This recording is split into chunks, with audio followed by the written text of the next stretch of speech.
சென்னை ஆழ்வார்பேட்டையில் கைப்பற்றப்பட்ட சிலைகளை அடையாளம் காண்பதில் சிக்கல் ஏற்பட்டுள்ளது.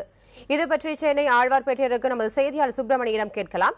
சுப்பிரமணி, சிலைகளை அடையாளம் காண்பதில் சிக்கல் ஏற்பட்டுள்ளதாக கூறப்படுகிறது. இதற்கு காரணம் என்ன?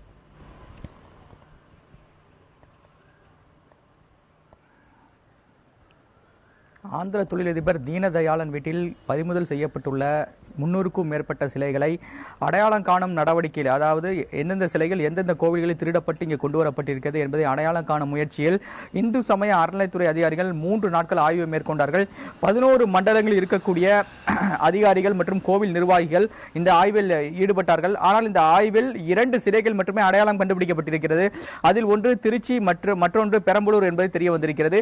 ஆனால் மற்ற சிலைகள் தொடர்பான உரிய ஆவணங்கள் இல்லாததால் இந்த சிலைகளை கண்டறிவதில் ஒரு பின்னடைவு ஏற்பட்டிருக்கிறது என்றுதான் சொல்ல வேண்டும். இது தொடர்பாக சிலை கடத்தல் தடுப்பு பிரிவு போலீசாரும் இதே கருத்தை தான் முன்வைக்கிறார்கள். இந்து சமய அறநிலைத்துறை அதிகாரிகள் சிலை திருடு போனது தொடர்பாக உரிய புகார்கள் மட்டுமல்லாமல் உரிய ஆவணங்கள் எதுவும் இல்லாமல் தான் இங்கே ஆய்வுக்காக வருகிறார்கள் என்ற ஒரு கருத்தை அவர்கள் முன்வைத்திருக்கிறார்கள். அது மட்டுமல்லாமல் 1975ஆம் ஆண்டு காணாமல் போன ஒரு சிலையை கூட தேடி நெல்லையில் இருந்து ஒரு சிலர் இந்த பகுதிக்கு வந்திருந்தார்கள். ஆனால் அதன் தொடர்பான ஆவணங்கள் எதுவும் இல்லை என்றும் சிலை கடத்தல் தடுப்பு போலீசார் தெரிவித்திருக்கிறார்கள். இது மட்டுமல்லாமல் இந்த 3 நாட்கள் நடத்திய ஆய்வில் 2 சிலைகள் மட்டுமே கண்டறியப்பட்டிருக்கிறது. கண்டறியப்பட்ட அந்த 2 சிலைகள் தொடர்பான ஆவணங்களை சிலை கடத்தல் தடுப்பு பிரிவு போலீசாரிடம் இந்து சமய அறநிலைத்துறை அதிகாரிகள் ஒப்படைத்திருக்கிறார்கள். மீதமுள்ள சிலைகள் எந்தெந்த கோவிலில் திருடப்பட்டது என்ற கேள்வி எழுந்திருக்கிறது. அது தொடர்பாக காவல்துறையின் தொடர்ந்து விசாரணை நடத்தி இருக்கிறார்கள். இது மட்டுமல்லாமல் தீனதயாளின் கூட்டாளிகள் சென்னையில் பதுங்கியிருப்பதாக ஒரு சந்தேகம் எழுந்திருக்கிறது. அதன் அடிப்படையில் தீனதயாளிடம் தொடர்ந்து விசாரணை நடத்தப்பட்டு வருகிறது.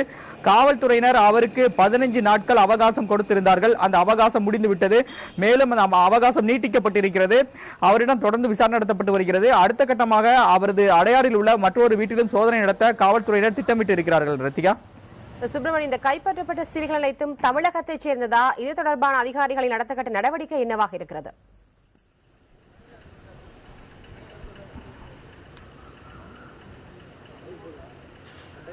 கைப்பற்றப்பட்ட சிலைகள் எந்தெந்த கோவில்களில் என்பதை கண்டறிவதெல்லாம் தற்போது சிக்கல் ஏற்பட்டிருக்கிறது என்று சொல்ல வேண்டும்.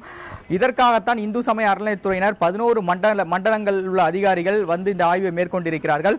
அது மட்டுமல்லாமல் சிலைகள் திருடு போனது தொடர்பாக உரிய புகார்கள் எதுவும் அளிக்காத ஒரு சூழ்நிலையில் தான் உரிய ஆவணங்கள் இல்லாத ஒரு நிலைப்பாடு இருக்கிறது.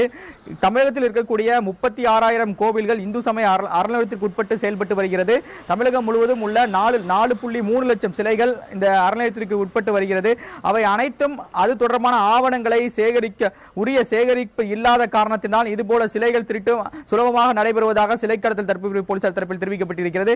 எனவே சிலை கடத்தல் தொடர்பான புகார்கள் உடனடியாக அந்தந்த காவல்துறைக்கு கொடுப்பது மட்டுமில்லாமல் சிலை கடத்தல் தடுப்பு பிரிவு காவல்துறைக்கும் அளிக்க வேண்டும் என்ற ஒரு தகவலையும் அவர்கள் முன்வைத்திருக்கிறார்கள். சுப்பிரமணி, தற்போது கைப்பற்றப்பட்ட சிலைகள் குறித்து தீனதயாளிடம் என்ன மாதிரியான விசாரணைகள் முன்னெடுக்கப்பட்டு வருகிறது?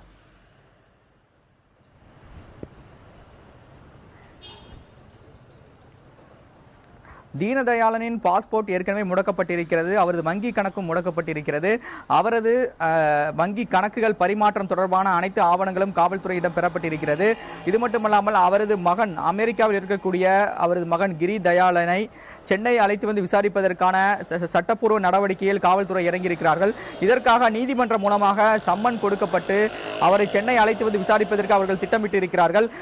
அதன் ஒரு கட்டமாகத்தான் அவர் அடையாறில் உள்ள அவரது வீட்டில் சோதனை நடத்தவும் அவர்கள் திட்டமிட்டிருக்கிறார்கள். ஆழ்வார்பேட்டையில் இருக்கக்கூடிய ஒரு குடோன் மற்றும் 2 வீடுகளில் சோதனை நடத்தியதில் 300க்கும் மேற்பட்ட சிலைகள் பறிமுதல் செய்யப்பட்டிருக்கிறது.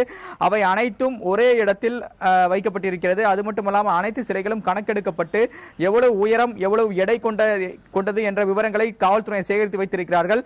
அது மட்டுமல்லாமல் தீனதயாளனிடம் இன்னும் பல்வேறு கட்ட விசாரணைகள் நடந்து வருகிறது. அவர் கொடுத்த வாக்குமூலம் பதிவு செய்யப்பட்டிருக்கிறது. வீடியோ பதிவாகவும் செய்யப்பட்டிருப்பதாக காவல்துறை தரப்பில் தெரிவிக்கப்பட்டிருக்கிறது. மேலும் அவரது கூட்டாளிகள் யார் யார் இருக்கிறார்கள் என்ற சந்தேகங்கள் இருந்திருக்கிறது. அது தொடர்பான பட்டியலை அவர்கள் சேகரித்துக் கொண்டிருக்கிறார்கள். ஏற்கனவே இந்த வழக்கில் 3 பேர் கைது செய்யப்பட்டு சிறையில் அடைக்கப்பட்டிருக்கிறார்கள். ரத்திகா.